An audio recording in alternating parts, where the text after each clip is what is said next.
O tema da mensagem de hoje é mais forte do que o medo. E a gente precisa entender que o medo, ele é forte, não é fraco. Ele é poderoso, ele não é qualquer sentimento. Mas ainda assim é possível ser mais forte do que qualquer sentimento.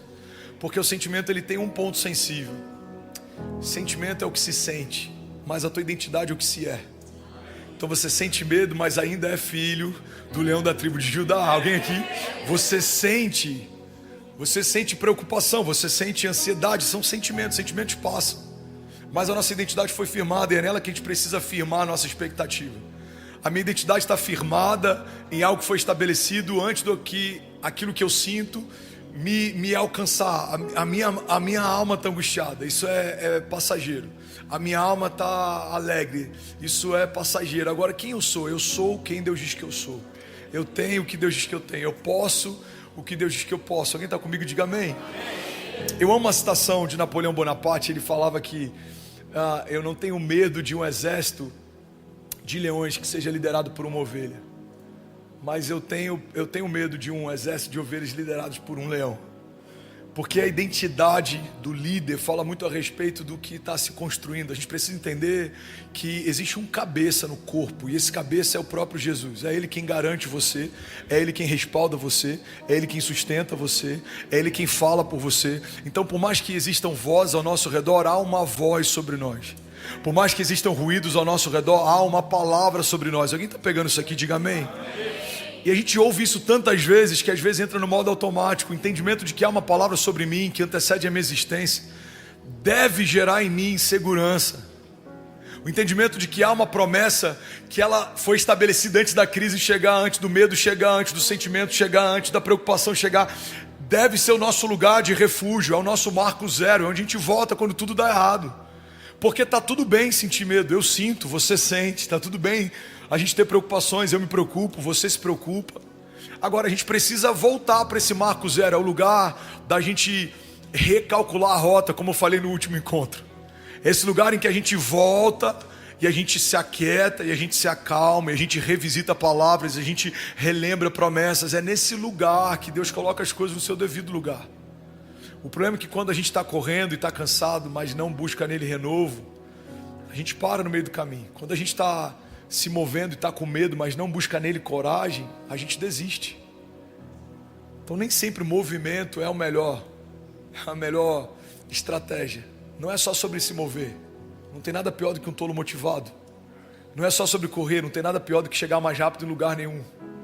É sobre partir de um ponto. Cristo é a cabeça, Ele tem uma palavra, Ele tem uma promessa.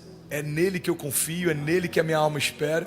E a partir desse entendimento eu volto a correr. A partir desse entendimento eu volto a me mover. Porque eu acho que muitas palavras que a gente ministra e ouve são palavras pautadas em encorajamento. E o encorajamento é maravilhoso, mas ele precisa estar bem firmado e fundamentado em verdade de Deus. Porque senão a gente só está motivado, encorajado. A gente está correndo, feito um maluco, atrás do vento, indo para lugar nenhum. Eu lembro de uma pregação que eu fiz um tempo atrás, que eu falava sobre o desafio da gente encarar a nossa jornada como se fossem esteiras. Alguém já caminhou na esteira aqui? Alguém já suou muito caminhando numa esteira? Alguém já saiu do lugar enquanto caminhava? Você já saiu do lugar enquanto caminhava na esteira? Pro lado, boa. Obrigado, Lucão, muito bom. Você corre, se cansa, sua, mas não tem destino. Você imprime esforço, dá o seu melhor, fica exausto, mas não sai do lugar. Você está ali 1 hora, 2 horas, 10 horas, não é sobre tempo. Você não vai chegar a lugar nenhum. Eu acho que muitas vezes a gente está tentando lutar contra o medo, contra desânimo e contra outros sentimentos, como alguém que corre numa esteira. A gente está querendo se distrair e quer só continuar correndo. A gente está tentando vencer esses sentimentos e quer só continuar andando, mas a palavra de Deus fala que há tempo para todas as coisas, e há tempo inclusive da gente voltar para o marco zero e recalcular a rota. Então, como eu consigo vencer o medo? Eu creio que uma das formas da gente vencer o medo é a gente se aquietar e deixar Deus trazer à nossa memória o que dá esperança. A gente revisitar palavras antigas, promessas antigas, porque é isso que gera encorajamento. O que vai te encorajar não é o fato dos seus gigantes terem se apequenado. O que vai te encorajar é lembrar que há um leão da tribo de Judá que vai à frente da sua batalha. Então os gigantes podem até ser maiores do que eram na estação anterior. Não é sobre o tamanho do meu adversário, é sobre o tamanho do meu Deus. Max Lucado, ele diz que se olharmos para os nossos gigantes, tropeçaremos. Mas se olharmos para o nosso Deus, os nossos gigantes é que tropeçarão. Então eu estou falando com propriedade de causa, irmão. Tem dias que você olha e fala: caramba, velho, nessa acho que deu ruim, estou cansado, estou desanimado, estou sem esperança. Mas aí você lembra das promessas, você lembra do que Ele te falou, você lembra do que você já ouviu, você revisita algumas palavras que você recebeu, anotações que você fez, impressões no Espírito que você teve. Cara, não tem como continuar sentindo medo, sabendo quem Ele é. E eu acho que essa é a nossa grande batalha, o que se sabe e o que se sente. Quando o que eu sinto é maior do que o que eu sei, eu estou em sérios problemas. Porque o sentimento, ele é enganoso. Ele faz um gigante parecer maior do que na verdade ele é. Agora o que eu sei faz com que, independente do tamanho dos gigantes, eu saiba que o meu Deus é maior do que todas as coisas. O meu Deus, Ele é um Deus de batalha. Ele é chamado de Senhor dos Exércitos. Ele é aquele que vai à frente, não se cansa, não fica exausto. Ele é aquele que dá àqueles a quem Ele ama enquanto dorme. Ele é aquele que vai à frente. Então o que se sente e o que se sabe trava uma batalha constante, porque a todo tempo o seu sentimento vai tentar governar a tua jornada. É por isso que tem momentos que a gente acaba cedendo para algumas tentações e desejos. Irmão, pega isso aqui. O problema do crente não é a aprovação. A aprovação foge a caráter. A aprovação nos aproxima de Deus. A aprovação nos deixa mais crentes. A aprovação nos deixa mais tementes. O que derruba um crente não é a aprovação, é a tentação. É a tentação que derrubou Sansão. É a tentação que derrubou Davi. Então por que a tentação é tão desafiadora? Porque a tentação, ela mexe com aquilo que se sente. Você é forte, Brasil. Acho que Jesus está ligando para alguém aí. Ainda bem que ele não ligou para cobrar, hein? Onde é que a gente estava? A tentação está ligada ao que se sente. E quando eu me movo pelo que eu sinto, eu deixo de ser um homem espiritual, eu começo a ser um homem natural. O homem natural, ele se move por instinto. Alguém já viu um cachorro no cio? Por que um homem casado, temente ao Senhor, não se move assim? Porque ele é governado pelo Espírito. Agora há um domínio próprio. Então o instinto ainda está ali, mas o instinto agora é governado. A gente às vezes tem ira, tem vontade de fazer algumas coisas. Alguém te afronta, alguém te humilha. A gente tem esse ímpeto, faz parte da nossa natureza humana. Mas por que muitas vezes a gente não faz o que tinha vontade de fazer? Porque um homem governado pelo Espírito não se move pelas vontades ou pelos sentimentos. Ele se move por um fruto do Espírito. A palavra, quando fala sobre as obras da carne e o fruto do Espírito, fala sobre duas realidades que se contrapõem o tempo inteiro. Então entende uma coisa: o mesmo Espírito que governa o teu ímpeto, o mesmo Espírito que governa o teu instinto, é o mesmo Espírito que quer governar a tua mente e os teus pensamentos. A Bíblia fala que sobre tudo que se deve guardar, guarda o teu coração, porque dele procede as fontes de vida. O que é o coração? O coração é o centro das emoções. O coração é o quartel-general onde as decisões são tomadas. Se o meu coração é enganoso e ele assume o controle, eu vou me mover pelas minhas vontades, eu vou me mover pelos meus medos, eu vou me mover pelas minhas preocupações. Irmão, guarda isso aqui. O medo tem sido conselheiro para muita gente na hora de tomar decisões. A gente acessa o medo, acessa os amigos, acessa os conselhos da multidão, mas não acessa o nosso testemunho interior. Então, você está diante de um mar fechado. Qual o sentimento que Moisés tem? Medo. Natural. Agora, qual é a garantia que ele tem? Uma palavra. Pega o cajado e toca o mar. Eu vou abrir caminho. E ele pega o cajado e toca o mar. E o caminho se abre.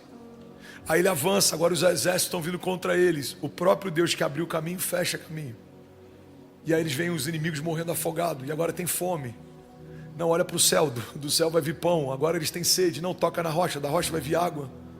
Irmão, você acha que Moisés não teve medo? Ele deve ter sentido medo em toda a jornada, em toda a travessia, em todo o tempo, durante os 40 anos. Mas acima do medo havia uma palavra. mais forte do que o medo havia uma promessa. Então, o medo, ele é poderoso, não se engane. Ele já fez muitos heróis da fé fracassarem. Ele já fez muitos heróis da fé contemporâneos fracassarem. Ele pode fazer você abortar um sonho. Então não é sobre a gente subjugar o medo, mas é sobre a gente colocar as coisas no seu devido lugar. O medo tem uma porção, tem uma autoridade, tem um peso. Mas a promessa, mas a palavra, mas o caráter do Deus que me chamou, mas o poder daquele que opera tudo em todos, se sobrepõe ao medo. Eu amo uma citação do Bill Johnson que ele diz que a fé não é negligência dos problemas, mas é não dar aos problemas um lugar de influência na sua jornada.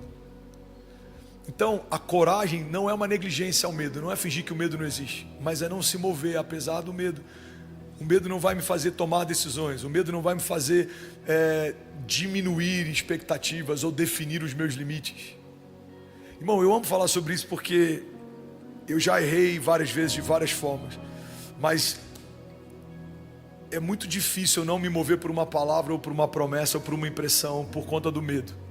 Eu aprendi a me mover com medo mesmo. Eu aprendi a me mover mesmo que haja um frio na barriga. Eu preciso crer nesse testemunho interior e entender que a promessa dele já é uma garantia de que tudo vai terminar bem. Não significa que vai ser fácil, nem sempre é leve, mas vai terminar bem, porque aquele que começou a boa obra, ele é fiel para concluí-la, amém? Então, para pensar, tem momentos que a gente deixa o medo definir os nossos limites. Existe um Deus que definiu os limites do mar, o diálogo entre Deus e Jó. Existe um Deus que definiu os limites da terra. Existe um Deus que definiu os limites da gravidade. Existe um Deus que definiu todas as leis da física. Esse mesmo Deus definiu os meus limites, aonde começa a minha história e onde termina ela. Mas a gente em algum momento, sem perceber, dá acesso para que o medo ou outros sentimentos nos governem e nos limitem, nos definam. Irmão, você já foi definido. Já há uma definição sobre você. Você já foi estabelecido. Não há espaço na sala do trono de Deus para um diálogo a respeito da tua identidade. Ela já foi formada. A Bíblia diz que quando você era informe no ventre da mãe, ele já te via, já se relacionava com você, ele já tinha relacionamento com você. Então, quando o mundo tenta nos deformar, o Evangelho vem para nos transformar, porque já há uma forma original. A palavra de Deus fala a respeito de uma mudança na mente, uma metanoia. Não vos conformeis. A Bíblia fala a respeito de uma transformação, de uma renovação. Ou seja, há uma forma original, o pecado trouxe uma deformação, mas o Evangelho traz uma transformação. Você foi trazido de volta para a forma. E qual é essa forma, esse formato, esse design? Você foi feito imagem e semelhança do Criador.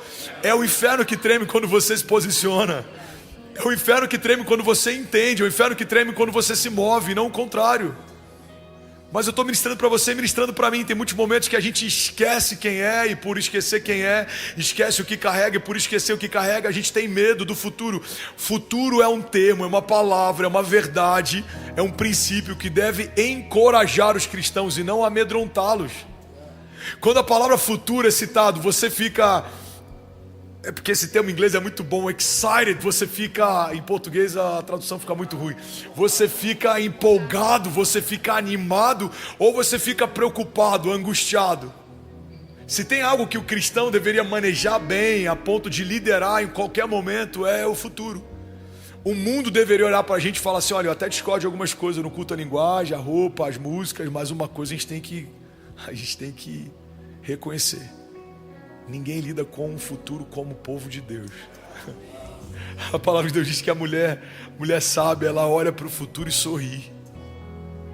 A mulher de Provérbios, ela olha para o futuro e sorri.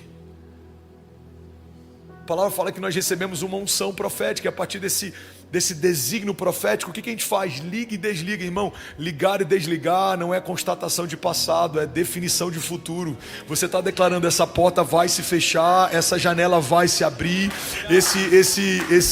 essa batalha vai cessar, esse milagre vai acontecer, esse romper está a caminho. Então não é constatação o homem natural faz. Você pega um cara que não crê em Deus e fala, como foi ano passado? Ele vai te dizer. Agora, você pega um cara que crê em Deus e pergunta como serão os próximos anos. Só ele pode falar. Porque ele carrega a palavra profética, ele liga e desliga. Ele estabelece, reivindica. Alguém comigo aqui? Então, aonde o medo trabalha, milita? No futuro, ninguém tem medo do passado, o passado já foi. Ninguém tem medo do presente, o presente está acontecendo. Agora entende isso, irmão. Assim como o medo só trabalha no futuro, a esperança, ela mora no futuro. Aonde está a minha esperança? A minha esperança está no Deus que fez os céus e a terra. A minha esperança está no cumprimento de cada promessa. A minha esperança está naquilo que o Senhor preparou, numa mesa preparada na presença dos inimigos, no livramento, no escape. A minha esperança está no cumprimento da promessa, na plenitude dela. A minha esperança está no braço forte do Senhor. A minha esperança está na voz que vem como o som de muitas águas e invade o meu lugar secreto e o meu lugar de medo e de crise e ressignifica todas as coisas. A minha esperança está no derramar do Espírito sobre toda a carne, no vento impetuoso que move coisas de lugar. A minha esperança está na moeda de ouro que vem da boca do peixe, que vai suprir toda necessidade, no caráter do Jeová Jireh, do Deus da provisão. A minha esperança está no toque do Jeová Rafa. Eu sei que se eu apenas tocar na orla das vestes dele, eu serei sarado. Não é uma esperança passada, é uma esperança futura. Eu sei que se eu tocar nas orlas das vestes dele, ou seja, haverá um encontro, haverá um toque, e ao toque haverá uma liberação, e haverá virtude, e haverá cura, e haverá testemunho, e haverá novidade de vida. Eu sei que mesmo que a multidão tente me calar enquanto eu grito, Jesus, filho de Davi, tem compaixão de mim, haverá misericórdia. Eu sei que eu só tenho 5 pães e 2 peixinhos, e é toda a minha porção, mas se eu entregar nas mãos certas aquilo que seria o meu lanche, alimentará uma geração, e uma geração após outra geração contará a respeito das grandiosidades dos feitos de Deus. Eu preciso trazer à memória aquilo que me dá esperança. Alguém comigo aqui, diga amém. Aleluia, aleluia, aleluia. Então o futuro habita, o medo habita no futuro, a esperança também. A promessa habita no futuro, a preocupação também. O que é uma preocupação? É estar ocupado de forma prévia com algo que ainda não aconteceu. Eu estou preocupado. E qual o problema de caminhar preocupado? É que diariamente você tem ocupações, batalhas, levantes.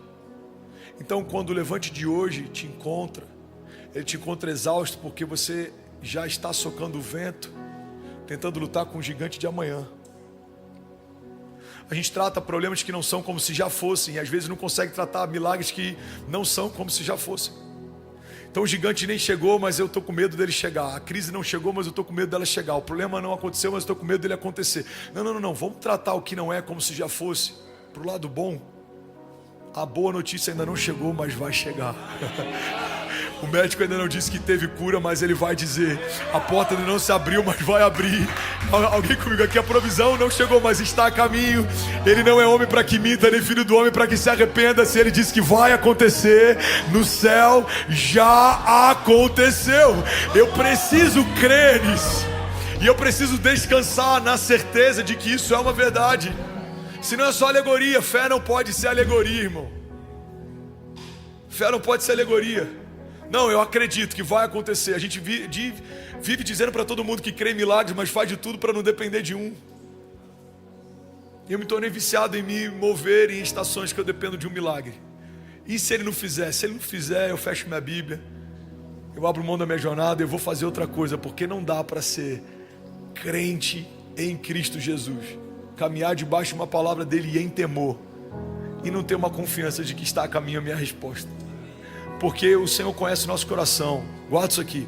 A tua motivação fala mais do que as suas ações.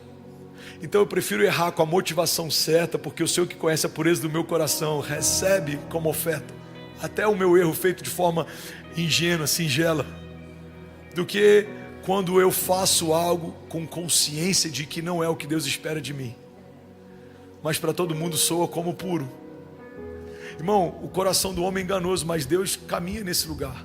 O coração do homem é terra que ninguém anda, mas Deus passeia nesse lugar.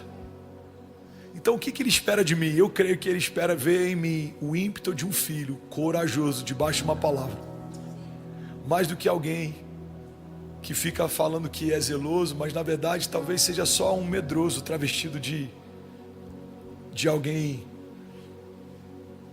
como é que eu vou dizer? De alguém. Tem muito, guarda isso aqui, irmão, tem muito religioso travestido de zeloso. Não é zeloso, ele só tem medo. Tem muito religioso travestido de prudente, não é prudência, é medo. E às vezes os corajosos e ousados, eles são mal compreendidos porque erram mais, mas erram mais porque fazem mais. Erram mais porque fazem mais. Quantos homens devem ter aconselhado Neemias a não fazer o que fez? A maior parte deles, em nome de Deus, aconselhavam. Quantos aconselharam Jesus a não se entregar como se entregou o próprio Pedro, apóstolo de uma igreja primitiva? E quando fez isso, de que foi chamado? Satanás. Para trás de mim, Satanás. Por quê? Guarda isso aqui, irmão. Porque quem não vive de forma ousada, em busca de um propósito, mesmo que custe tudo, vai defender o erro como se fosse zelo. O que Pedro está fazendo é defender o engano. Ele está falando, não, vamos te poupar disso. Não, a gente vai te proteger, a gente vai te blindar. Jesus fala, para trás de mim, Satanás. A redenção não é um engano, a redenção é o motivo pelo qual eu vim à terra. O verbo encarnado precisa ser crucificado, porque a partir dessa crucificação eu vou abrir um vivo e novo caminho. Eu vou restaurar e reconciliar. Quantos conselheiros teriam dito para Neemias, não sai do palácio, permanece? Quantos teriam dito para Jesus, não se entrega, foge? Quantos teriam dito para Pedro, não coloca o pé para fora, é mais seguro dentro?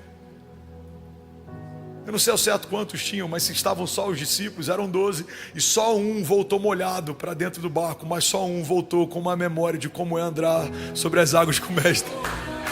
Então quem você é? Você é daquele que prefere permanecer seco, no lugar aparentemente seguro? Ou você é daqueles que a história vai falar a respeito dos feitos que você viveu com Deus? Sim, estou voltando molhado, mas caminhei sobre as águas com Jesus. Sim, estou voltando molhado, mas eu sei o que é andar sobre as águas com Ele. Sim, estou voltando molhado, mas quando Ele me disse vem, eu fui. E quando eu afundei, Ele estendeu as mãos e imediatamente me trouxe de volta.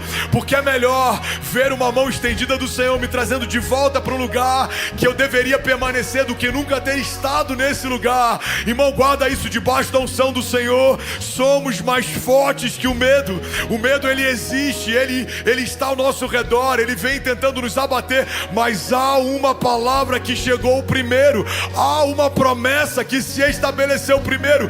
Quem é esse que até o vento e o mar lhe obedecem? Diziam os discípulos. É aquele que estabeleceu a tua promessa, o teu futuro, a tua casa, é aquele que firmou as tuas palavras no lugar seguro, é aquele que está te chamando para andar com Ele sobre as águas. Alguém comigo aqui, diga amém. Glória a Deus. Aleluia. Aleluia. Aleluia. A gente vê isso em Davi, um homem segundo o coração de Deus. Errou porque de forma precipitada, talvez por querer apressar a chegada da presença de Deus na cidade, tentou facilitar a logística. Colocou um carro de bois no lugar do ombro dos sacerdotes. Eu não sei a motivação. Sinceramente não acho que foi economia de gasto. A história de Davi não dá margem para isso. Ele nunca economizou nada para entregar tudo para Deus. Então se a história dele não nos fala a respeito de alguém que economizava recursos, tudo bem, gente? Se a história não nos dá margem para encontrar no caráter de Davi alguém que economizava recursos ou esforços, eu não acho que foi sobre recursos. Davi não era alguém que fazia de forma intencional a quebra de princípios. Ele construiu uma casa para Deus porque ele começou a se incomodar com o fato de habitar num palácio e a presença de Deus está resumida a uma tenda. Agora, se a gente for olhar para a história de Davi, Eu vejo um homem que o ímpeto dele era fazer algo que alegrasse o coração de Deus. Então eu creio, eu posso estar equivocado, que ele errou talvez tentando acelerar o tempo do retorno da presença para a cidade. E quando isso acontece, alguém é fulminado porque tocou no que não deveria tocar. Mas Davi é poupado e tem uma segunda chance para fazer de novo do jeito certo, no tempo certo. Irmão, guarda isso aqui. A gente vê vários heróis da fé que até erraram tentando fazer o certo, mas a motivação era pura e o coração era reto. Quando a minha forma erra, não é levado em consideração porque a motivação com que eu fiz era correto.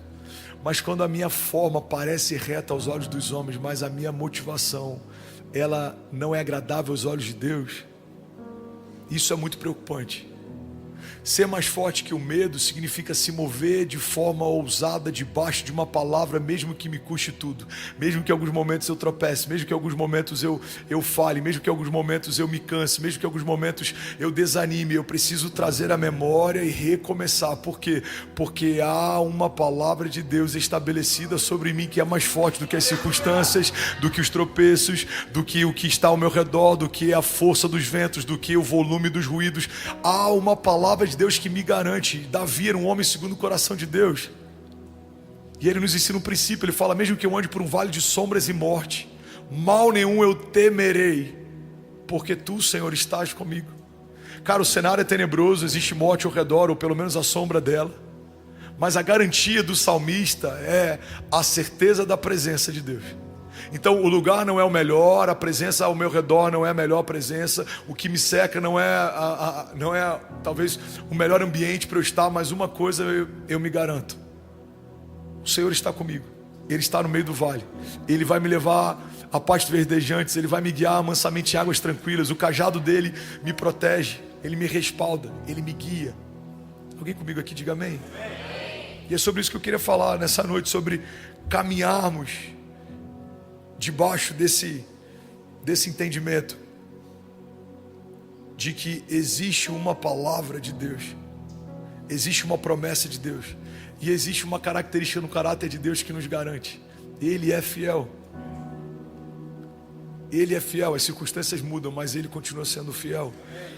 Gigantes se levantam, mas Ele continua sendo fiel. Coisas fogem do meu controle, mas Ele continua sendo fiel. Josué 1,9 diz: não fui eu que lhe ordenei, seja forte e corajoso, não se apavore nem desanime, pois o Senhor, o seu Deus, estará com você por onde você andar. Alguém pode dizer glória a Deus por isso?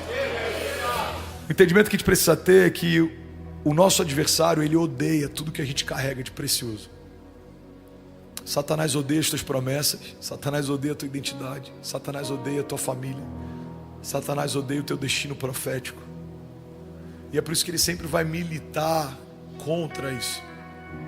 E a pior coisa que a gente pode fazer é ceder à pressão, porque alguém que está desencorajado, alguém que está amedrontado, em algum momento pode aceitar um plano B como sendo resposta.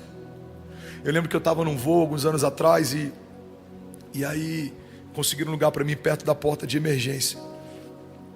E aí a pessoa estava dando as instruções e eu fiquei olhando aquela porta de emergência. E eu falei: cara, é engraçado, porque portas de emergência elas só são feitas para serem usadas quando tudo dá errado, mas quando o momento é ruim, a gente começa a encarar portas de emergência como se fossem atalhos. Abortar o teu chamado por conta de um levante não é uma opção, é uma saída de emergência. O problema é que se você usar uma saída de emergência enquanto está em voo, o teu destino não é bom. Abrir mão de uma promessa por conta da força dos levantes é uma saída de emergência. Aceitar qualquer coisa menor do que aquilo que Deus já estabeleceu para si é uma saída de emergência. Então qual é o único caminho que a gente tem? O único caminho que a gente tem é o caminho proposto por Deus. Qualquer outro caminho não é um caminho de Deus. Logo, não nos leva para um caminho de Deus. O único caminho existente é esse. Não tem plano B, não tem plano C, não tem atalho, não tem como. Jesus, ele é levado para o deserto, ele é tentado, e uma das tentações que ele sofre é justamente usar do dom para suprir necessidade. Ele tem fome.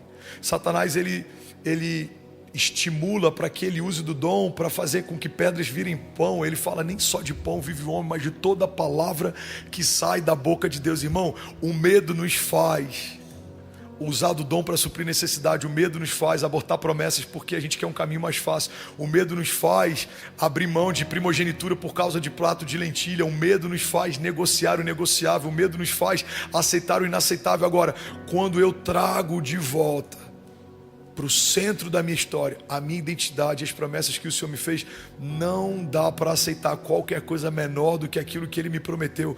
Como fazer José aceitar qualquer visão menor do que a visão que ele já teve? Como fazer Davi aceitar qualquer coisa menor do que o reinado que ele foi estabelecido? Como fazer com que Moisés viva qualquer coisa abaixo do que aquilo que Deus chamou ele para viver? Irmão, ele viu pragas serem estabelecidas sobre o Egito. Ele viu o mar se abrir, ele viu água descer da rocha, verter da rocha, ele viu pão descer do céu. Então, o que eu creio que o medo faz é nos levar para esse lugar de cansaço. E eu estou quase finalizando essa mensagem. O medo nem sempre quer que você aborte, mas o medo sempre vai te levar para um lugar de exaustão, que a exaustão pode te fazer abortar. O medo te leva para um lugar de cansaço, que o teu cansaço pode te fazer abortar. O medo quer te levar para um lugar em que você não tem mais forças, e é nesse lugar que muitas vezes a gente é tentado a abortar. Eu percebo que a maior parte das batalhas que eu enfrento são em torno do meu cansaço emocional. Porque a maior parte dos erros que a gente vê heróis da fé cometendo no passado, cometeram a partir de um cansaço. Davi, cansado, prefere permanecer do que batalhar. E nesse dia, nesse lugar, ele dá acesso a um pecado que manchou todo o teu legado.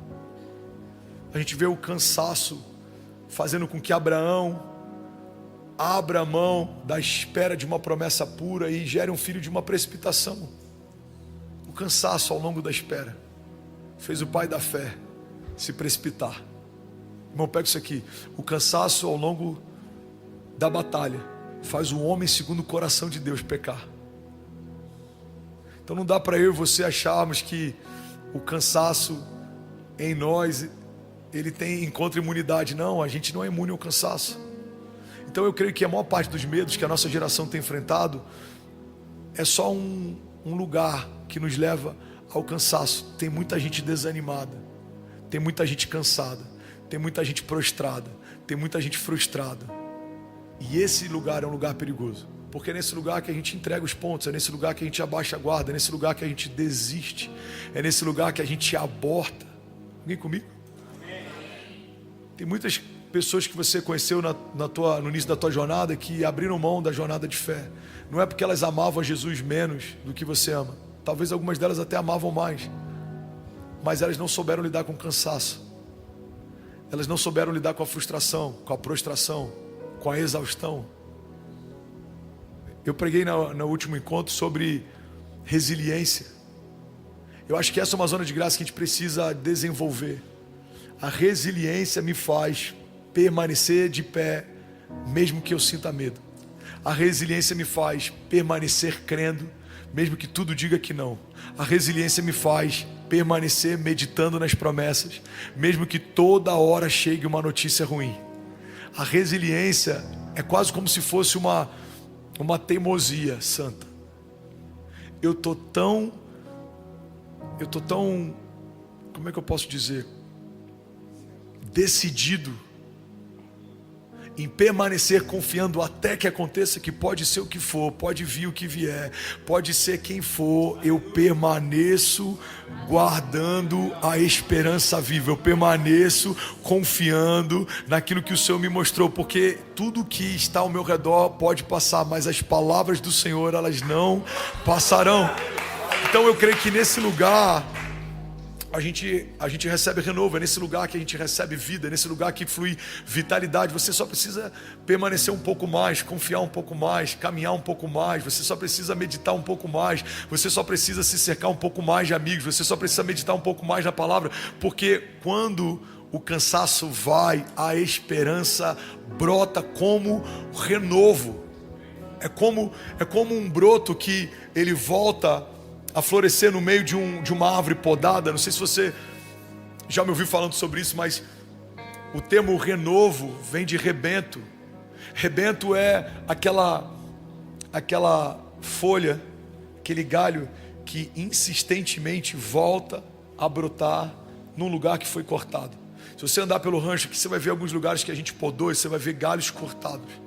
E no meio daquele galho começa a surgir um broto. Esse broto significa rebento, e esse rebento significa renovo. O renovo de Deus não é necessariamente Deus fazendo algo novo no lugar novo. O renovo de Deus muitas vezes é Deus fazendo algo novo no lugar ferido. É Deus fazendo algo novo no lugar cansado. É Deus fazendo algo novo no lugar quebrado. É Deus fazendo algo novo no lugar que todo mundo dizia não tem como mais vir vida daí. É nesse lugar que o novo de Deus surge, ressurge. Ele não pede licença, ele não pergunta se dá para acontecer, ele simplesmente acontece. É como uma criança gerada num ventre estéril. É como aquele broto que a gente vê surgindo no meio do asfalto. Alguém já viu uma planta surgindo no meio do asfalto? Cara, aquilo ali nada mais é do que uma promessa que insiste em florescer, mesmo que o cenário seja adverso. Não tem vida, não é o melhor cenário, não é suscetível para. Mas ele não perguntou para o tempo, para o clima. Ele simplesmente ressurgiu, renasceu. Isso é evangelho. Evangelho é redenção. Redenção é resgate. Resgate é ser trazido de volta para o lugar de origem. E é para esse lugar que Deus quer chamar a gente. E como que a gente vai para esse lugar? Quando a gente começa a caminhar a despeito do medo, apesar da crise, acima de todo sentimento. Eu termino voltando no lugar que a gente começou. É quando a gente decide por um desses dois lados. Vou caminhar pelo que eu sinto ou vou caminhar pelo que eu sei? Fé não é o que se sente, fé é o que se sabe. O que eu sinto hoje? Eu sinto cansaço, eu sinto medo, eu sinto preocupação. O que eu sei que o meu Deus é fiel. Eu sei que o meu Deus é justo. Eu sei que Ele é bom. Eu sei que Ele recompensa. Eu sei que dele não se zomba. Aquilo que a gente semeia, a gente colhe. Então as certezas a respeito de Deus me fazem permanecer, mesmo quando os meus sentimentos falam ao contrário. Amém? Alguém recebe isso aqui? Então feche teus olhos, eu quero ministrar sobre você. Aleluia. 2 Coríntios 4,16. Por isso não desanimamos, embora exteriormente estejamos a nos desgastar, interiormente estamos sendo renovados dia após dia. Pois os nossos sofrimentos leves e momentâneos estão produzindo para nós uma glória eterna que pesa mais do que todos eles. Assim, fixamos os olhos não naquilo que se vê, mas naquilo que não se vê. Pois o que se vê é transitório, mas o que não se vê é eterno. E aí, tudo bom? Você acabou de assistir uma mensagem aqui do nosso canal. Eu tenho certeza que ela te edificou e que ela vai gerar algo novo em você. E a gente separou mais 2 vídeos. Eu quero deixar essas indicações aqui para você continuar queimando com Jesus. E eu quero muito te fazer um pedido também. Se essa mensagem te edificou, comenta aqui embaixo, segue o canal, me ajuda a compartilhar para que mais pessoas sejam tocadas também. Deus te abençoe. A palavra de hoje vai mudar a vida de alguém. Alguém crê nisso? A gente está numa série poderosa, que eu já estou escrevendo o livro dessa série porque é uma das séries que mais me impactou até hoje, falando sobre o poder da oração, poder da fé, o poder da espera, o poder da resiliência, o poder das promessas. Eu quero falar sobre o poder do milagre nessa manhã. Alguém comigo? Milagres são poderosos. Ainda bem que eu vim, Jesus. Milagres são uma dinâmica criativa de Deus para envergonhar toda a dinâmica natural da terra. A terra diz, não tem como nascer uma vida desse ventre estéril. Os céus dizem, haja vida. A terra diz, não tem como brotar uma árvore dessa terra seca. Os céus dizem, haja fruto. A terra diz, não tem como a luz brilhar no meio dessa escuridão. Os céus dizem, haja luz. Para cada contestação natural sobre a tua realidade, existe uma provocação sobrenatural para gerar sobrenaturalidade. E é por isso que Paulo diz que nós não caminhamos mais por aquilo que vemos, mas por aquilo que cremos. Irmão, olha para mim e não se distrai, em nome de Jesus. O que você vê é real. E é aí que muitas vezes a gente se confunde, por isso que a gente nem sempre caminha de milagres em milagres, porque a gente ainda não entendeu, Malaca, algo que é fundamental sobre milagre. O problema não é uma mentira, os problemas são de verdade. mas existe uma verdade superior aos problemas. A fé não é negar o problema, a fé não é negar a doença, a fé não é negar o gigante, a fé não é negar o deserto. Isso não te torna um homem de fé, isso não te torna uma mulher de fé, isso te torna um negacionista. Você finge que não é real aquilo que todo mundo está vendo que é real. A fé não é colocar debaixo do tapete as nossas crises. A fé não é encarar um casamento que está à beira de um divórcio e ter uma expectativa que algo vai acontecer. Não, isso não é fé, isso é negacionismo. É você fingir que coisas que são, tratá-las como se não fossem. A fé é uma realidade superior às realidades naturais. Tem uma frase do Bill Johnson que eu já usei milhares de vezes e eu amo ela. Ele diz que a fé não é negar a realidade do problema, mas é não dar ao problema um lugar de influência na construção da minha história. A fé não é olhar para um ventre estéril e fingir que ele não é estéril. A fé é crer que, apesar da esterilidade natural, uma palavra de Deus pode gerar vida nesse ambiente estéril. Alguém está comigo? Diga amém. A fé não é olhar para um globo ocular que não enxerga e fingir que ele funciona perfeitamente. A fé é crer que mesmo que naturalmente ele não enxergue, pela fé ele pode voltar a enxergar. Quando a gente coloca essas coisas no seu devido lugar, o sobrenatural se torna algo desejável e algo que a gente começa a ansiar para que se manifeste.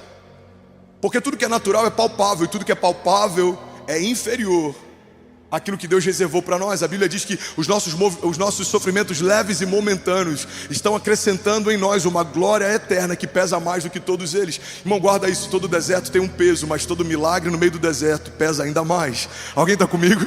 Todo levante tem um peso, mas todo escape de Deus em meus levantes pesa ainda mais.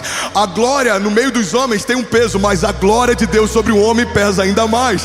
O status que recebemos no meio da comunidade tem um peso, mas recebemos uma patente de Deus nos céus pesa ainda mais. Você ser conhecido como alguém rico na terra tem um peso, mas você receber de Deus a riqueza dos céus, isso pesa ainda mais. Você caminhar de conquista em conquista natural tem um peso, mas você caminhar de milagre em milagre pesa ainda mais. Você confiar em promessas de homens e guardar o teu coração e ancorar nessa expectativa, isso tem um peso, mas aguardar confiadamente numa promessa que saiu da boca de Deus na sua direção, isso pesa ainda mais. Alguém está comigo? Diga amém. Então o que são milagres? Milagres são uma dinâmica criativa de Deus que se sobrepõe a toda dinâmica natural. As células cancerígenas se multiplicam, os tumores existem, os problemas, as dívidas, os desertos, a falta, o medo, o luto. Mas acima de todas essas realidades existe uma realidade superior: o romper, a dupla honra, o novo começo, a cura, a libertação, a liberdade. Aquele que é capaz de fazer infinitamente mais do que tudo que pedimos ou pensamos. Então a igreja de Jesus precisa escolher se ela vai crer num Deus de milagres, mas vai continuar vivendo aquilo que poderia fazer sozinha, ou se ela vai crer num Deus de milagres e ela vai construir uma história que é completamente ancorada em milagres. Irmão, eu boto entre duas aspas isso para que não seja mal interpretado. Eu me tornei tão viciado nos milagres de Deus que sempre que algo está muito tranquilo, eu estou perseguindo um próximo desafio para depender de um novo milagre. Alguns vão dizer: pastor, a igreja está grande. Não, eu acho que está pequena. Eu acho que grande seria um quarteirão inteiro. E se a gente chegasse nesse lugar, eu já pensaria qual que é o próximo quarteirão. Pastor, você acha que 2.000 pessoas batizadas nas águas é muito? Eu acho que é glorioso, é sobrenatural. Mas são 18 milhões de pessoas em São Paulo e nem todo mundo mergulhou nas águas e nasceu de novo. Eu acho que a gente precisa ter uma fé ainda maior. Pastor, você acha que uma virada de ano no estádio, tocando 52.000 pessoas, isso é grande? Eu acho que é grande, mas para Deus não é grande demais. Eu acho que todos os estádios de São Paulo locados para a igreja de Jesus durante as viradas de ano, simultaneamente proclamando o Rei da Glória, isso é poderoso, mas ainda não seria demais. Irmão, não há nada que você possa sonhar que seja maior do que a medida que Deus possa fazer. Alguém está comigo aqui? Diga amém. Eu estou falando de coisas materiais e palpáveis para a gente começar a falar sobre milagres, mas existem muitos tipos de milagres que vão além de conquistas, ou de tamanho, ou de velocidade. O maior milagre do evangelho é um escravo se tornar filho. Não, eu vou falar de novo aqui para pegar isso aqui. O maior milagre do Evangelho é quando, além de libertos da escravidão, nos tornamos filhos de Deus. Você não foi adotado por qualquer um. Você se tornou filho de Deus. Você faz parte de um reino eterno. Você caminha debaixo de uma promessa. Você caminha debaixo da glória de Deus. Você vive de milagre em milagre, de romper em romper, de livramento em livramento, de conquista em conquista. Você está debaixo de uma unção que despedaça o jugo. Não há quem possa parar um homem debaixo de uma palavra de Deus. Fomos feitos invencíveis, mais do que vencedores. Você está com a tua fé fundamentada numa rocha inabalável. Os ventos são fortes, os gigantes são muitos, mas quem está em Deus, não há quem possa deter. Alguém está comigo aqui? Diga amém.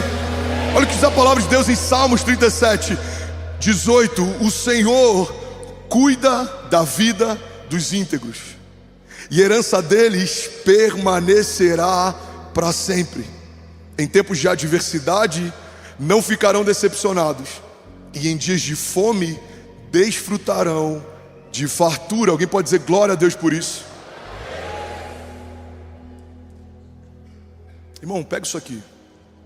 Prosperar em cenários favoráveis qualquer um consegue, mas prosperar no meio do deserto só alguém que caminha com Deus. Crescer no meio de um ano em que tudo é favorável qualquer um consegue, mas crescer quando ninguém está crescendo, só alguém que caminha debaixo de uma palavra de Deus. Gênesis diz: Isaac semeou no meio do deserto, num tempo de seca, numa terra árida, e colheu ainda aquele ano 100 vezes mais do que tudo que foi semeado. Olha para a nossa igreja. A gente está em Alphaville. Quantos ministérios gigantes no Brasil vieram para cá e não tem uma comunidade expressiva, ou não estão vivendo algo à altura do que vivem em outros lugares? Quantas vezes eu ouvi a respeito dos desafios de fazer uma igreja saudável em Alphaville, o desafio de ter uma igreja grande. As pessoas daqui não estão preocupadas com a igreja, pastor. As pessoas daqui estão preocupadas com status. As pessoas aqui estão preocupadas com lifestyle. Não. Jesus, quando é bem apresentado, ele é irresistível. A gente só precisa entender que não é sobre o cenário, não é sobre o CEP, não é sobre o lugar, é sobre uma palavra. Uma palavra faz de Alphaville o celeiro de um avivamento. Uma palavra pode fazer um lugar que tinha tudo para florescer se tornar escasso. Irmão, não depende do cenário, o quão boa a terra é, o quão árida ela é, o quão bons os dias são, ou o quão desafiadores eles são. Você só depende de uma palavra de Deus. Alguém está comigo? Diga amém. Salmos 37, 19. A herança deles permanecerá para sempre, e em tempos de adversidade não ficarão decepcionados, e em dias de fome desfrutarão de fartura. A medida de Deus é tão extraordinária que a Bíblia não diz que em dias de fome teremos o que comer, porque isso significa necessidade suprida. A Bíblia diz que em dias de fome nós desfrutaremos de fartura, porque isso é transbordo de Deus. Os milagres de Deus não geram só uma necessidade suprida, mas geram transbordo. O Senhor prepara uma mesa para mim, diz o salmista, na presença dos meus inimigos, e me honra ungindo a minha cabeça com óleo, e o meu cálice faz transbordar. A medida de Deus sempre é o transbordo. E se tem áreas da sua vida que você não está transbordando, são áreas que você precisa viver novos milagres. Uma igreja não pode viver só pelo escape. O escape é pontual, o milagre é diário. O deserto é pontual, o milagre é diário. Vamos, alguém pega isso aqui em nome de Jesus. Os gigantes são pontuais, os milagres são diários. A oração do Pai Nosso é fundamentada nessa expectativa. O pão nosso de cada dia nos dai hoje. O pão que cai do céu é diário, o livramento de Deus é diário, a provisão de Deus é diária, a riqueza de Deus é diária, o transbordo de Deus é diário. Por quê? Porque Deus não é bom em um dia e deixou de ser bom no dia seguinte. Deus não é provedor em um dia e deixou de prover no dia seguinte. Ele não pode negar a si mesmo. Um dos seus nomes é Jeová Jireh, o Deus da provisão. Um dos seus nomes é Jeová Rafa, o Deus que cura. Um dos seus nomes é Jeová Nissi, o Senhor é a nossa bandeira. Um dos seus nomes é El Shaddai, Ele é o Todo-Poderoso. Um dos seus nomes é Emanuel, Deus está conosco. Irmão, Ele é a resposta que você precisa. Ele transborda no lugar da tua falta. Aquilo que você não tem, escorre dele. Aquilo que você não sabe, escorre dele. Ele é o princípio da sabedoria. Ele é o princípio e o fim de todas as estações. Ele é o Pai da eternidade. Ele é o príncipe príncipe da paz, Ele é o maravilhoso conselheiro. Você está em dúvida? Busca nele, e Ele tem a palavra que você precisa. A Bíblia diz: clama a mim e responder-te-ei, e anunciar-te-ei coisas grandes e insondáveis que não sabes. A Bíblia diz que aquele que bate, a porta se abre, aquele que procura encontrará. Alguém comigo aqui em nome de Jesus? Aleluia. Um conselho saudável para a sua jornada de fé: não comece nada que você não dependa de um milagre para sustentar. Nada. E de verdade, com muito temor e sem falsa modéstia, eu posso dizer isso. Olha para a nossa igreja e você vai ver que isso não é uma pregação romantizando o Evangelho. Vivemos debaixo dessa verdade o tempo inteiro e dependendo de Deus para tudo. Não nos movemos a partir de um saldo, o saldo sempre inferior ao tamanho da visão. Não nos movemos a partir de uma estratégia, aquilo que a gente faz estrategicamente não faria sentido. Não nos movemos debaixo de uma conjuntura natural, porque tudo que é natural fica com úlcera nervosa quando vê aquilo que a gente tem sonhado, se movido e como a gente tem feito. Irmão, não é sobre a visão de um homem, a estratégia de ninguém, não é sobre a gestão extraordinária de ninguém. É sobre uma palavra de Deus e sobre um povo que decidiu caminhar debaixo de dependência de Deus para tudo. Alguém está comigo? Diga amém. Quero que você guarde isso aqui: depender de Deus não é imprudência, depender de Deus é dependência. A gente precisa entender que imprudência é se mover longe de Deus, tentando fazer na força do braço aquilo que sozinho eu não conseguiria. Mas dependência é se mover junto com Deus, debaixo de uma palavra de Deus, caminhando para um lugar que, se Deus não fizer, nada vai acontecer. Mas agindo Deus em nosso favor, não há quem possa impedir o seu agir. Alguém está comigo? Diga amém. O que é dependência? Dependência é gastar tempo escolhendo o nome do bebê, mesmo que o diagnóstico dos médicos seja esterilidade. Dependência é pegar o Google Maps e começar a tracejar lugares que Deus te disse que vão ser seus, mesmo que naturalmente não façam sentido. Dependência é gastar tempo pensando como vai ser a decoração da casa que eu ainda não tenho, mas Deus disse que vai me dar. Ou como vai ser a viagem em família que eu ainda não consegui pagar, mas Deus disse que vai me dar. É você tratar coisas que não são como se já fossem. Se a gente pudesse personificar, se a gente pudesse tornar palpável o que é dependência, o retrato de dependência, eu acho que uma das coisas que ajudaria a gente a entender o que é dependência é você acessar os meus murais do Pinterest. Porque se você olhasse cada coisa que eu estou projetando para coisas que ainda não existem, lugares que a gente ainda não tocou, mas pela fé coisas que eu creio que já aconteceram, você se assustaria. Irmão, guarda isso aqui em nome de Jesus. As suas orações, elas precisam ser tão perigosas e ousadas, e elas precisam estar sempre debaixo de tanta dependência, que se alguém ouvisse você orando em voz alta, se preocuparia com a tua sanidade. Se as suas orações são normais demais, eu tenho uma má notícia: talvez o que você chama de fé seja só otimismo. Porque se você não está usando a sua fé para algo impossível, o que você está usando não é fé. A fé se move a partir de impossibilidades. A fé trata coisas que não são como se já fossem. Então tudo que você aguarda, eu quero que você use essa métrica para você meditar nisso ao longo da tua semana. Pega tudo que você tem sonhado, projetado, desejado, esperado, e pensa: se Deus não agisse, ainda assim seria possível? Se puder acontecer mesmo sem o agir de Deus, o que você está usando não é fé, e o que você está aguardando não é milagre. Isso você poderia fazer sozinho. E sabe o que vai assustar muitos de nós? Você perceber que talvez grande parte da sua lista, ou toda ela, poderia acontecer mesmo se Deus não intervisse. Pastor, isso é um problema? Para alguém que caminha debaixo de um Deus de milagres, isso é um problema fundamental. Você pode estar dizendo que crê em milagres, mas fazendo de tudo para não depender de um. Isso é difícil para a igreja. Isso é um problema para a igreja.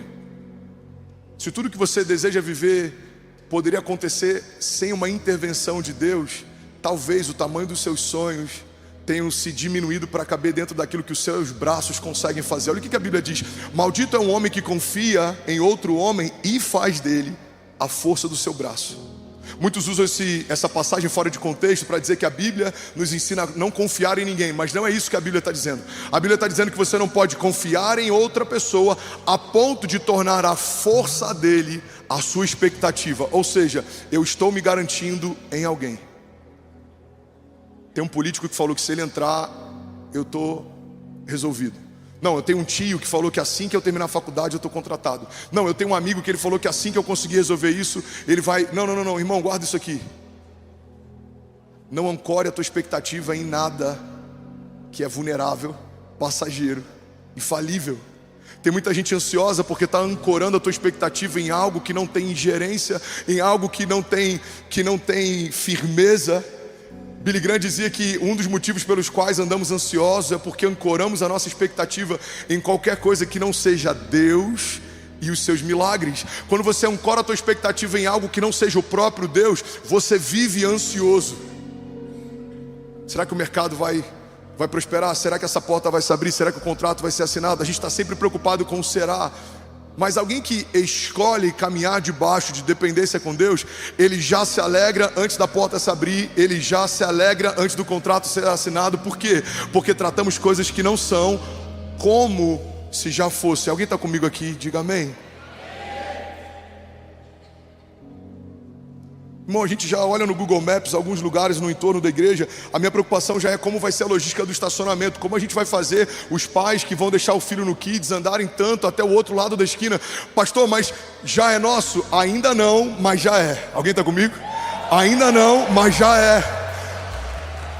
Se eu te falasse que eu já tenho imaginado como seria se em algum momento a igreja precisasse de 2 estádios para fazer a virada de ano, qual seria o melhor segundo estádio? Seria Allianz e seria o Itaquerão? Seria Allianz e seria o Morumbi? Como que a gente faria simultaneamente? Como que a gente faz a programação? Irmão, você precisa caminhar debaixo de uma grandeza que não é sua, que você não consegue manter sozinho, que você não suportaria sozinho. Mas se Deus te chamou para caminhar debaixo dos planos dele, você precisa aumentar a tua expectativa. A Bíblia diz que olhos naturais não viram, ouvidos naturais não ouviram, não penetrou no coração do homem aquilo que Deus preparou para nós. Mas a Bíblia logo em seguida diz: mas ele já o revelou por meio do seu Espírito.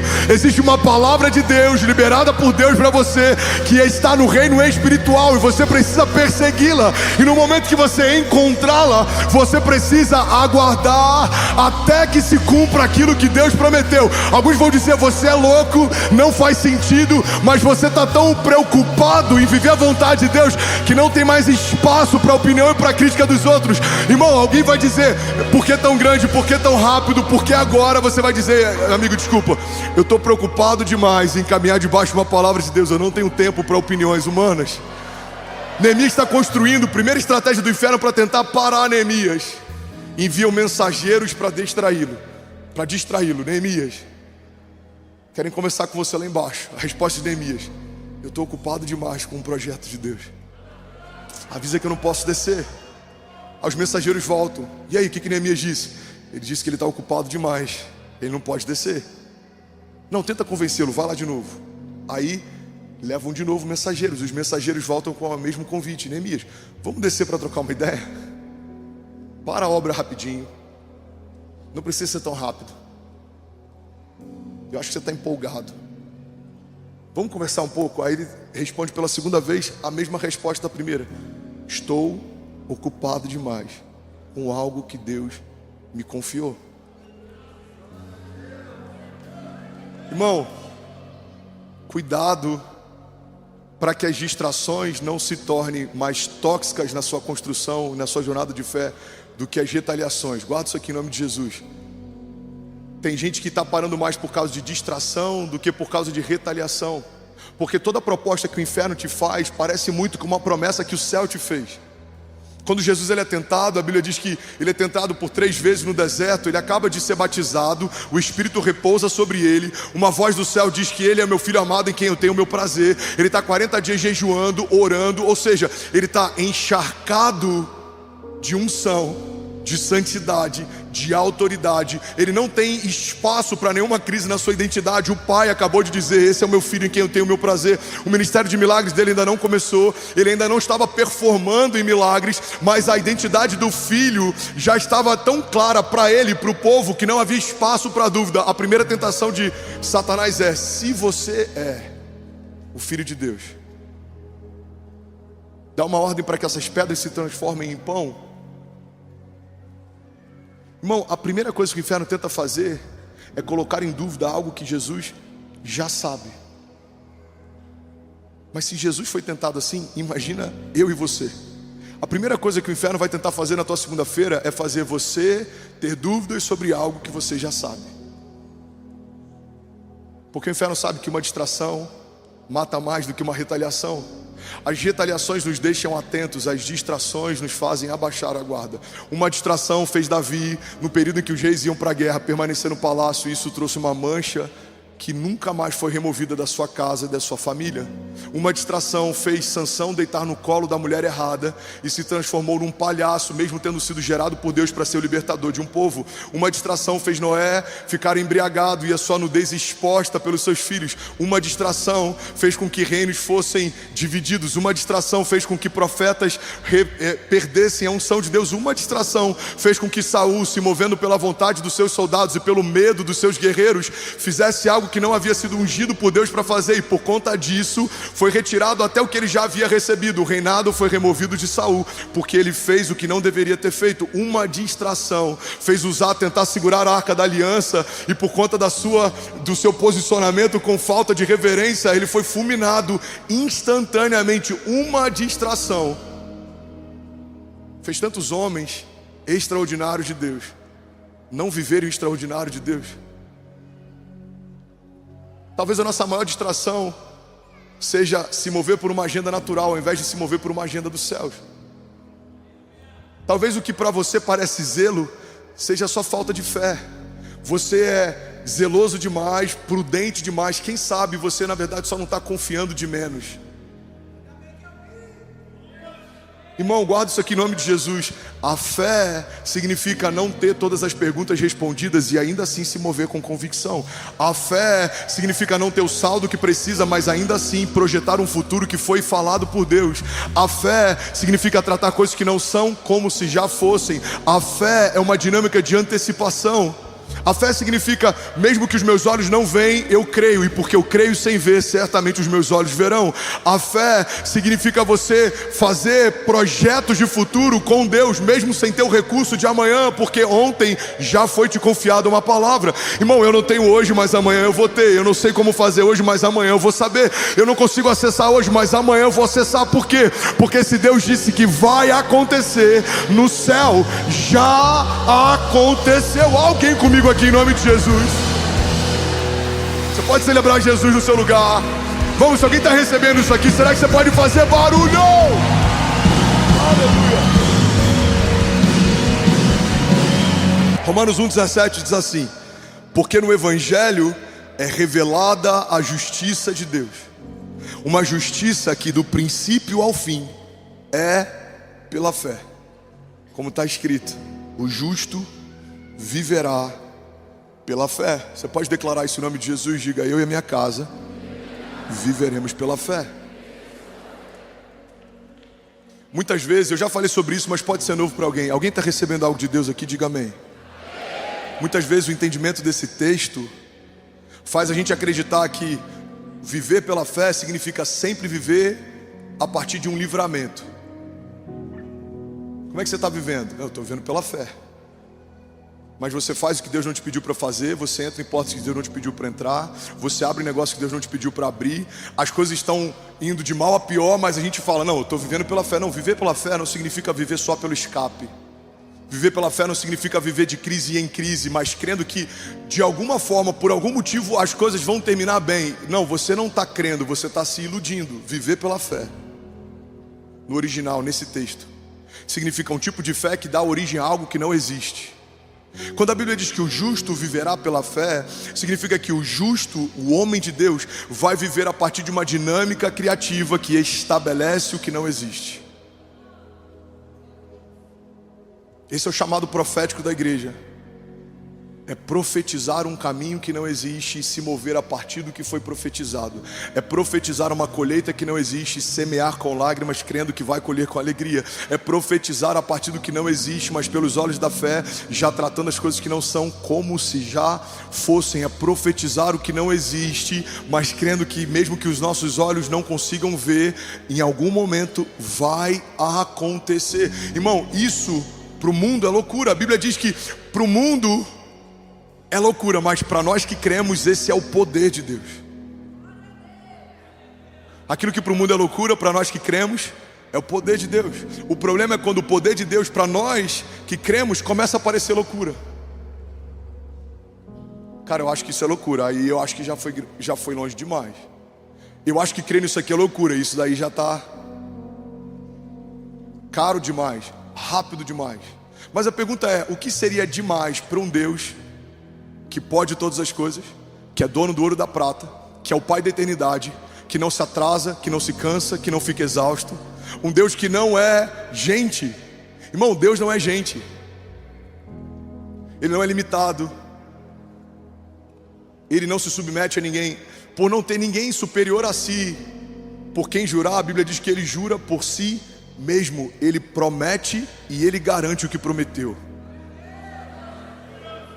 Você tem noção? Ele cria todas as estrelas, nomeia elas, e quando chama, elas se enfileiram, elas se colocam em ordem. Ele estabelece o mar, a porção seca, e a Bíblia diz lá em Jó que ele estabelece os limites até onde o mar pode ir e aonde ele deve parar. Você já parou para pensar por que o planeta Terra, que tem mais água do que terra, não é só água? Você já parou para pensar por que os limites da água não invadem os limites da terra? A Bíblia diz o porquê.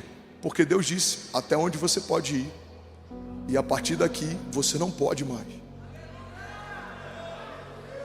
Você pode ver, tem muitas cidades e lugares que estão sendo inundados, mas você vai ver a história dessas cidades, são lugares que foram aterrados. Ou seja, nós estabelecemos terra em lugar que não tinha terra. O mar está reivindicando algo que é dele por direito. Mas por que o mar não invade todas as cidades? Porque Deus disse até onde? Eu amo esse termo que é usado em Jó. Deus questionando a Jó, pergunta: Jó, onde você estava quando eu estabeleci os limites do mar e disse até onde o seu orgulho se desfaria em espuma? Deus fala para o mar: até aqui tudo bem, tá, filho? Daqui para lá, não. Irmão, o Deus que estabeleceu os fundamentos da terra e que governa o mar, o Deus que estabeleceu os luminares, o sol e a lua, e governa o vento, o Deus que estabeleceu tudo que existe quando nada existia e governa o tempo, esse Deus habita em você. O mesmo poder, a Bíblia diz que ressuscitou Jesus Cristo dos mortos, habita em nós. Então existe um poder criativo, existe um Deus eterno, existe um Deus provedor que habita dentro de você. Não faça planos do seu tamanho, quando o que habita em você é do tamanho de Deus. Não faça planos a partir do seu saldo. Se você receber uma palavra, deixa eu só abrir esse parênteses para que ninguém seja inconsequente. Senão amanhã tem gente nas Casas Bahia fazendo crediário, falando que foi o pastor que mandou. Tem gente indo na concessionária financiando o carro, falando que foi uma palavra do pastor. Não, irmão, guarda isso. Uma palavra minha é falível, mas uma palavra de Deus não. Então se você tem uma palavra de Deus, não faça contas. Não depende do teu saldo, não depende da tua força. O Deus que te deu a palavra vai te dar o recurso. Alguém está comigo? Diga amém. O Deus que te deu a palavra vai te dar o acesso. O Deus que te deu a palavra vai te dar o caminho. O Deus que te deu a palavra vai te dar os meios. Porque quando uma palavra sai da boca de Deus, todo recurso que essa palavra precisa para se manifestar já foi liberada junto com a palavra que Deus te confiou. Quando Deus faz uma promessa, junto com a promessa vem o recurso, vem o acesso, vem os caminhos, vem tudo que você precisa para operar o milagre que te foi confiado. Então quando Deus fala, a Bíblia diz que não há quem possa impedir o seu agir. Por quê? Porque quando Deus profetiza algo sobre o seu futuro, no tempo de Deus, isso já é presente, já aconteceu. Alguém comigo aqui, diga amém. O que são milagres? Milagres são uma antecipação de um futuro profético. Se você pudesse passear na eternidade como ele passeia, você consegue imaginar uma mulher que já está com um filho nos braços, questionando no lugar secreto por que o filho não vem? Imagina o Deus que já está no tempo do seu milagre, vendo você, questionando um milagre que para Ele já aconteceu. A gente tem que gastar menos tempo questionando portas que não se abriram, profetizando para que elas se abram. Milagres que não chegaram e profetizando para que eles cheguem. Coisas que não aconteceram, a gente tem que gastar tempo profetizando que elas se manifestem.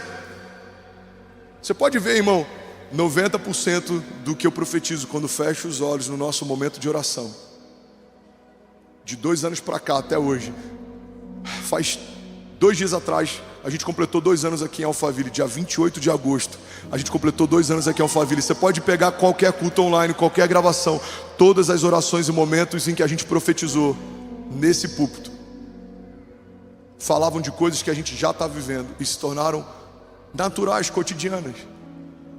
Tem momentos que eu lembro que a gente levanta as nossas mãos e a gente começa a profetizar a igreja que a gente vê.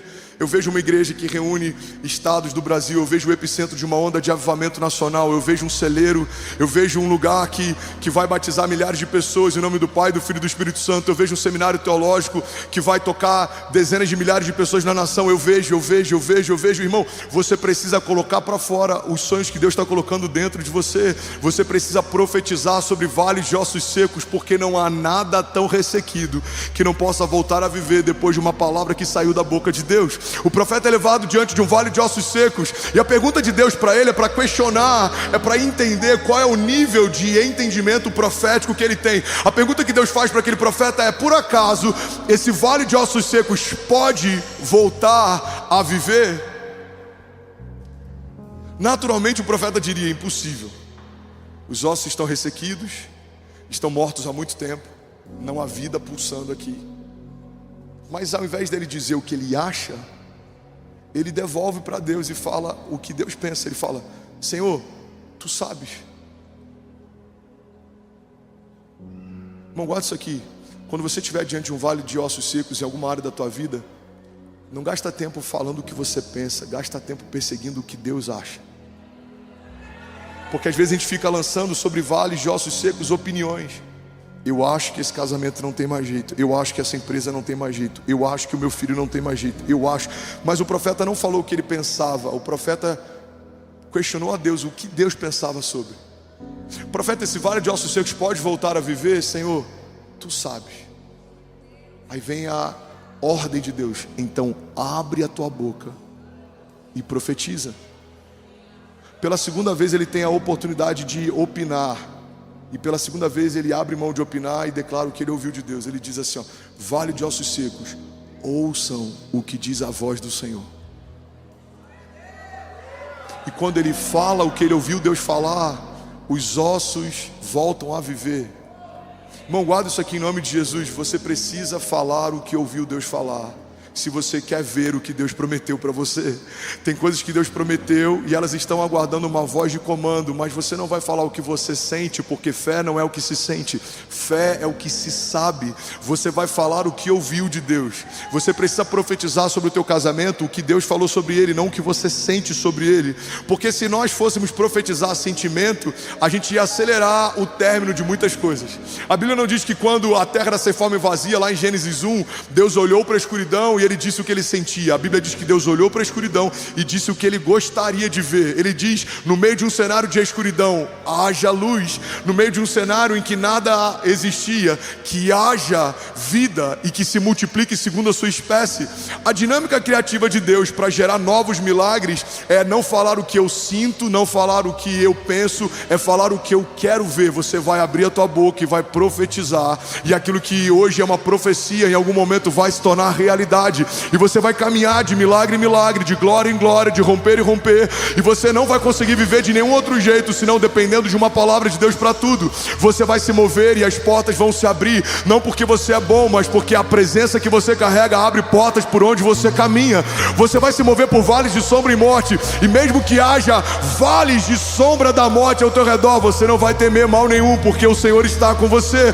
Você vai caminhar e mesmo que os inimigos te sequem, em algum momento o Senhor vai preparar preparar uma mesa para você na presença dos seus inimigos, e Ele vai te honrar, Ele vai ungir a tua cabeça com óleo, e o seu cálice vai transbordar. Você vai semear em cenários em que, mesmo que não haja possibilidade natural de nada acontecer, a Bíblia nos garante: se semearmos com lágrima, traremos com alegria uma nova colheita e os nossos feixes. Você vai se mover segundo aquilo que Deus fala e não segundo aquilo que você sente, porque a Bíblia diz que o coração do homem é enganoso, mas a mesma Bíblia também fala que todas as coisas podem passar, mas as palavras de Deus, elas não passarão. Alguém comigo aqui em nome de Jesus? Jesus. Alguém comigo aqui? Você pode celebrar Jesus no seu lugar. Aleluia. Alguém pronto para viver milagres? Hoje é um bom dia para viver milagres. Aleluia. Salmos 37:3. Confie no Senhor e faça o bem, assim você habitará na terra e desfrutará a segurança. Deleite-se no Senhor e Ele atenderá aos desejos do seu coração. Entregue o seu caminho ao Senhor, confie nele e Ele agirá. Alguém pode dizer glória a Deus por isso? 2 Coríntios 4,16, eu amo esse texto, diz assim: por isso nunca desistimos. Ainda que o nosso exterior esteja morrendo, o nosso interior está sendo renovado dia após dia. Pois essas aflições pequenas e momentâneas que agora enfrentamos produzem para nós uma glória que pesa mais do que todas as angústias e durará para sempre.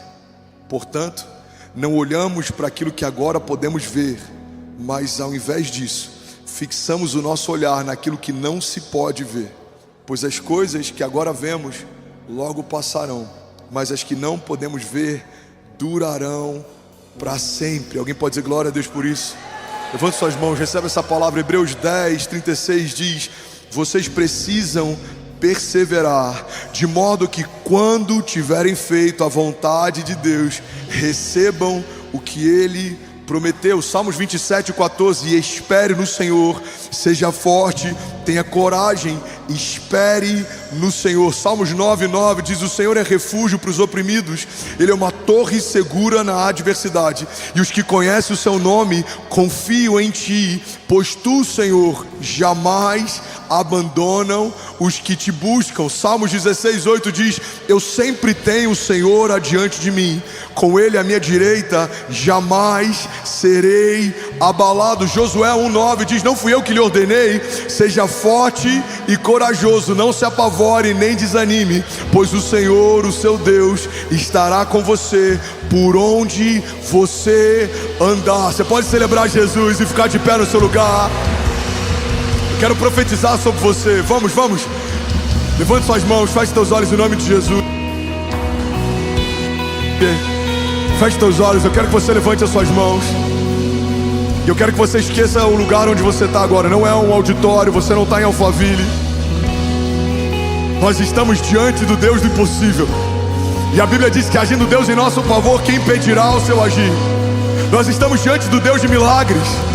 A Bíblia diz que o profeta foi levado à sala do trono de Deus, e ele viu naquele lugar um altar com brasas vivas e querubins que estavam em torno do trono. E enquanto na terra havia medo, havia crise, a Bíblia diz que dos céus os anjos e os serafins olhavam para a terra e diziam: toda a terra está cheia da glória de Deus. Toda a terra está cheia da glória de Deus. Sabe, caminhar por milagre significa escolher um lado. Ou caminhamos para a terra olhando para a terra, ou caminhamos para a terra olhando dos céus para a terra. Porque se você é da terra, você vai caminhar segundo a medida de um homem da terra. Mas se você nasceu de novo, você não é mais alguém da terra.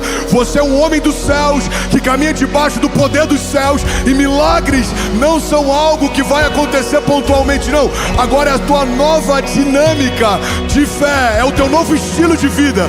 Você vai crer e vai se mover a partir do que crê, e vai acontecer. Não há quem possa te impedir, não há quem possa te resistir. Um homem posicionado debaixo de uma palavra de Deus se torna invencível. Você vai correr e não vai se cansar. Você vai voar alto como águia e vai viver dos céus as realidades de Deus sobre a terra. Você não vai tratar o passado como presente, não. Você vai caminhar debaixo de uma palavra que te aguarda no teu futuro.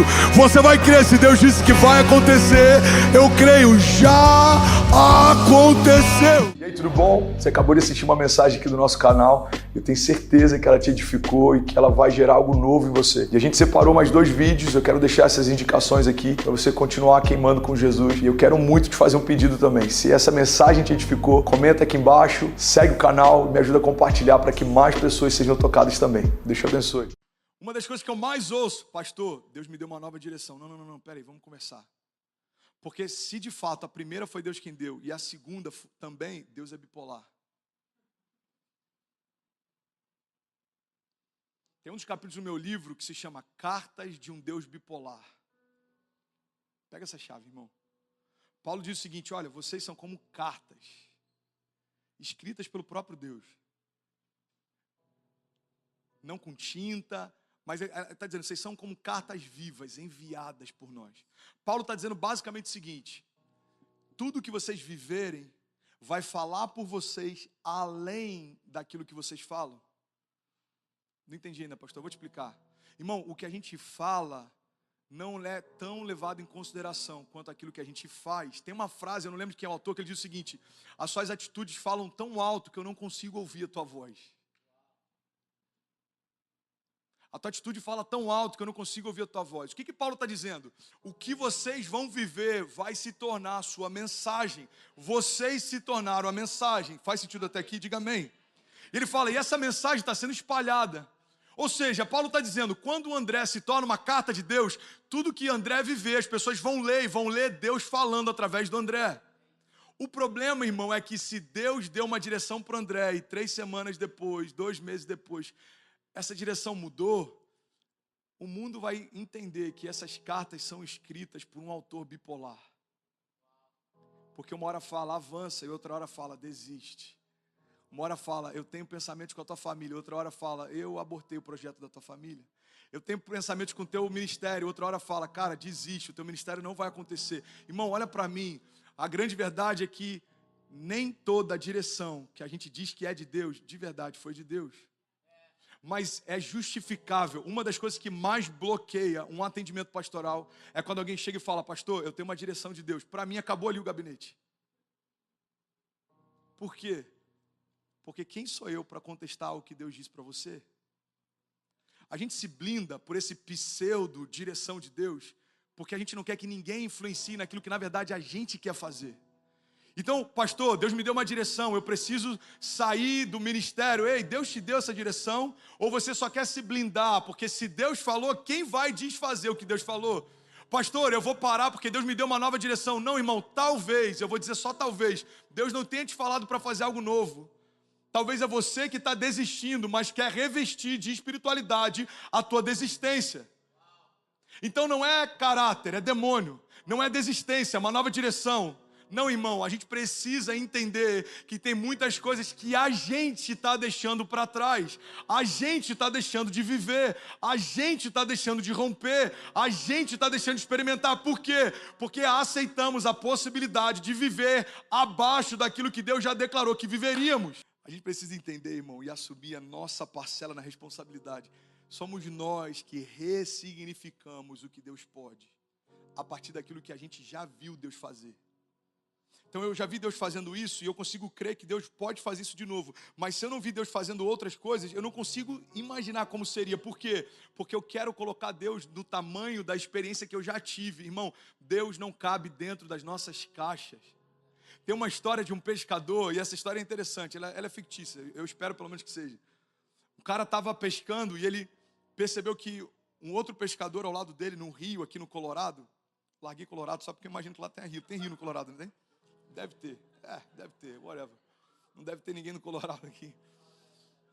Yes, river. Oh, it's a good place, no? Beautiful. Okay, of course, yes, sure. E esse cara está lá no Colorado, pescando, e ele está vendo outro cara, e esse cara ele pesca, ele pega uma fita métrica, mede o peixe e devolve. E daqui a pouco ele faz isso de novo. Again, and again. E aí esse cara fala, mano, deve ter alguma lei ambiental aqui, eu não estou sabendo. Ele chega pro cara e fala, cara, desculpa te incomodar, mas tô vendo que você está medindo os peixes, tem alguma regra aqui, tem algum tamanho máximo de peixe que possa pescar? Aí o cara falou, não, esse daqui é o tamanho da minha frigideira. E eu só pesco aquilo que cabe dentro da estrutura que eu tenho. Pega essa chave, irmão. Irmão, isso é muito forte. Eu só pesco aquilo que cabe dentro da estrutura que eu tenho. E por mais que pareça ridículo imaginar alguém pescando assim, é assim que a gente está lidando com alguns dos milagres que Deus nos prometeu muitas vezes. Eu só acredito naquilo que cabe dentro da minha imaginação. Mas Deus está dizendo, ei, Ele é capaz de fazer infinitamente mais do que tudo aquilo que pedimos ou pensamos, segundo o seu poder que em nós atua. Deus, não cabe na minha visão uma igreja global em Little Haiti. Ei, filho, te dar um conselho de amigo, não vai pela tua, vai pela minha. Eu não consigo entender, fica em paz, filho, no caminho eu te explico. Só dá o primeiro passo e eu vou desenrolando a história à medida que você caminha. É como aquele filme, irmão, que você não sabe aonde vai dar e parece que cada hora a trama muda.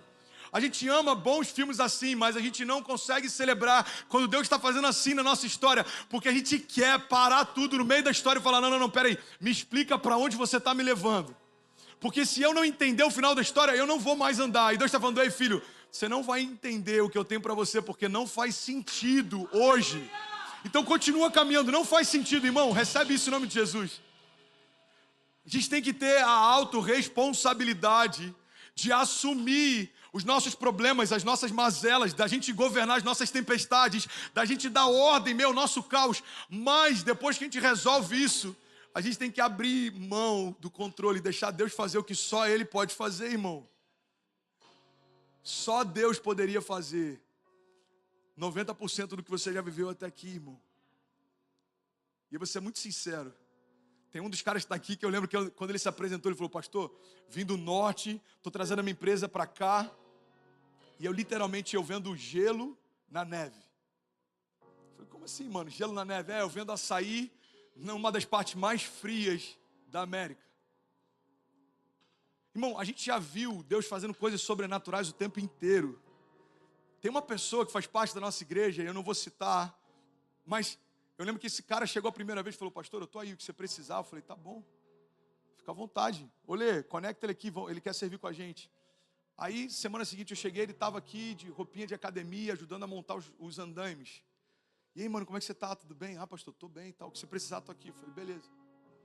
Aí, semana seguinte, ele deu um gift card para a igreja, acho que $3.000, $4.000. Pastor, da BH Foro, eu estou vendo que vocês estão investindo em streaming, imagino que vocês possam precisar de equipamentos, está aqui uma oferta. É porque eu tenho um canal de televisão no Brasil e eu sei como é que funciona isso. Peraí, como é que é? O cara tem canais de televisão no Brasil e está de camiseta montando andaimes. Irmão, quem lembra de onde Deus tirou, tem prazer em continuar construindo algo com Deus. O problema é que a gente esquece de onde Deus tirou a gente. É por isso que eu falo, eu não me canso de falar, irmão, o nosso problema nem sempre é falta de fé, muitas vezes é falta de memória. Esquecemos de onde Deus nos tirou, esquecemos do que Deus já nos livrou. Se você esquecer, irmão, você começa a achar que tem a ver contigo. Ei, deixa eu só te lembrar, não tem a ver com você. Tem a ver com o quanto Deus te ama e o quanto Ele quer fazer, apesar de você. Então não esquece de onde Deus te tirou, irmão. Deixa Ele continuar fazendo. E essa linha tênue. Pode parecer que está confuso esses dois momentos da mensagem, mas é aqui que eles se conectam. Uma coisa não precisa anular a outra. Eu preciso ter controle sobre aquilo que eu tenho responsabilidade, mas eu preciso abrir o controle daquilo que só Deus poderia fazer, irmão. Eu preciso assumir a minha parcela de culpa, de responsabilidade, mas eu preciso abrir mão do controle, porque só Ele pode me levar aos lugares que me disse que iria. Você está comigo ainda? 5 pessoas recebendo essa palavra. A gente tem 7.000 online e a minha esperança é que pelo menos no meio de 7.000, quem sabe 12 pessoas estão recebendo. Quem sabe 15, não sei, 30, 40 pessoas talvez estão recebendo. É mais fácil dizer que tem uma nova direção do que assumir que a gente desistiu da primeira. Irmão, é mais fácil culpar outros pelo meu deserto do que assumir que eu, em algum momento, comecei a andar em círculos porque tive medo de vencer os meus gigantes. O povo chega diante da terra prometida, olha que louco. Deus livrou do Egito, Deus livrou do faraó, Deus livrou das pragas. Deus disse, coloca sangue nos umbrais da porta e eu vou livrar você do anjo da morte. Deus livrou da morte, Deus livrou do mar, Deus livrou dos soldados de faraó, Deus livrou dos exércitos. Deus livrou do calor, Deus livrou da fome, Deus livrou da seca, Deus livrou do frio.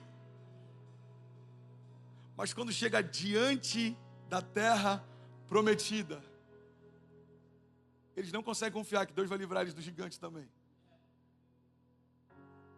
Aí voltam os espias. Cara, é impossível. Essa terra é incrível, mana, leite e mel, as uvas são gigantes, mas tem gigantes lá, cara, que são absurdos. Eles são intransponíveis, eles são invencíveis, eles são inabaláveis. Sabe o que é louco? Eu vou finalizar aqui. Quando a nossa visão está distorcida, a gente atribui aos nossos gigantes características que são do nosso Deus. O nosso Deus é inabalável, o nosso Deus é invencível, o nosso Deus é ilimitável, o nosso Deus é poderoso, mas quando a nossa visão está distorcida, a gente atribui aos nossos gigantes características do nosso Deus, irmão. E a gente acha que eles não podem ser vencidos. Irmão, olha para mim, a depressão pode ser vencida. O divórcio pode ser superado. A crise pode ser vencida. Se a gente parar de olhar para os gigantes e voltar a olhar para a promessa, qual é a promessa? Um dos espíritos está falando aí, vocês esqueceram, cara, Deus deu a promessa, a gente vai entrar na terra prometida. Essa terra é nossa por herança.